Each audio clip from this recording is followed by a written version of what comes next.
ये देखें ज़रा बच्चों, लेट्स से कि मेरे पास एक सेट ए है और इसमें कुछ कंपोनेंट्स हैं ए, बी, सी एंड डी, और एक सेट मेरे पास बी है और इसमें कुछ कंपोनेंट्स हैं बी, ई, एफ एंड जी।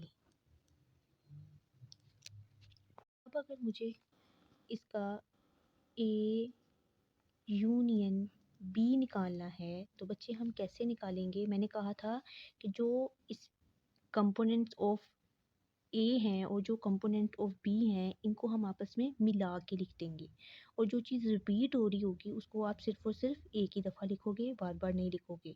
तो ये देखें ज़रा, अगर आप यहाँ पे ए देखें तो बच्चे ए सेट ए में तो है लेकिन सेट बी में नहीं है, तो इसको आप एक दफ़ा लिख दोगे। इसके बाद अगर आप बी देखते हैं तो बच्चे बी सेट ए में भी है, सेट बी में भी है, ऐसा ही है।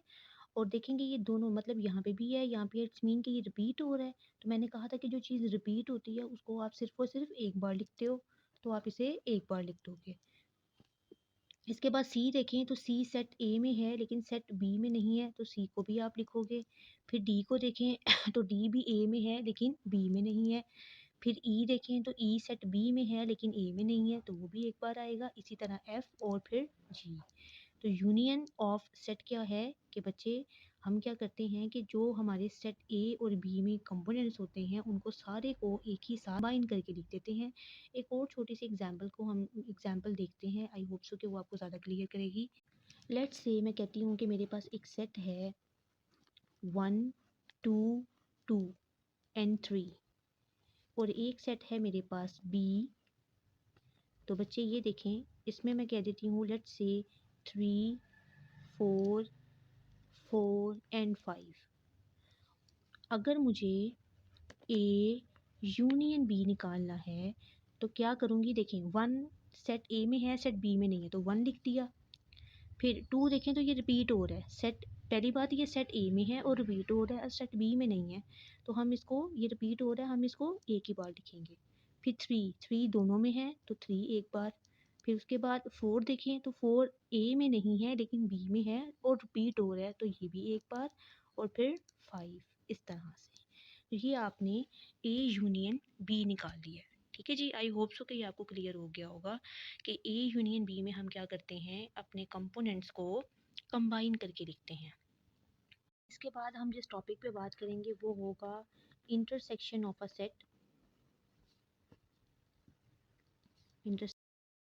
इंटरसेक्शन ऑफ अ सेट हमारा नेक्स्ट टॉपिक है।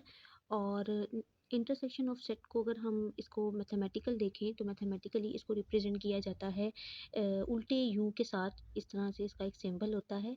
और बेसिकली अगर हम इसका पर्पस देखें तो हम इसमें क्या करते हैं कि हम जो चीज़ दोनों सेट्स के अंदर कॉमन होती है वो लिखते हैं। ठीक है जी, लेट्स से मैं कहती हूँ कि अगर मेरे पास एक सेट ए है और उसके अंदर कुछ कंपोनेंट्स हैं और एक सेट बी है उसमें कुछ कंपोनेंट्स हैं और मुझे उसका इंटरसेक्शन निकालना है, तो इंटरसेक्शन का मतलब होगा कि वो चीज़ मैं वहाँ पे लिखूँगी जो दोनों के अंदर कॉमन पाई जाएगी।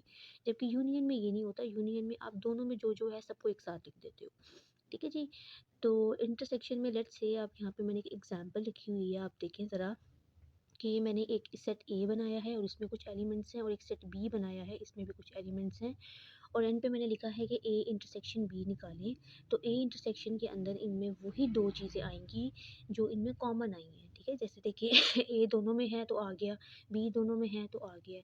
अगर कोई थर्ड पॉइंट होता जो कॉमन होता तो वो भी इसमें आ जाता। ठीक है जी, तो ए इंटरसेक्शन में हम क्या करते हैं, कॉमन चीज़ रखते हैं, जबकि ए यूनियन बी में हम क्या करते हैं कि हम सारा जो भी कंपोनेंट ऑफ ए है, जो भी कंपोनेंट ऑफ बी है, उन सबको मिला के लिख देते हैं। आपकी जो एक्सरसाइज है 5.1, इसका जो क्वेश्चन नंबर 1 है ये कम्प्लीटली यूनियन और इंटरसेक्शन के ऊपर ही है। इसके सारे के सारे पार्ट्स आप लोग घर से करें, ये आपका होमवर्क होगा।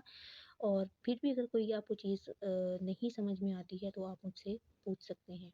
थैंक यू सो मच, आज का लेक्चर इतना ही है।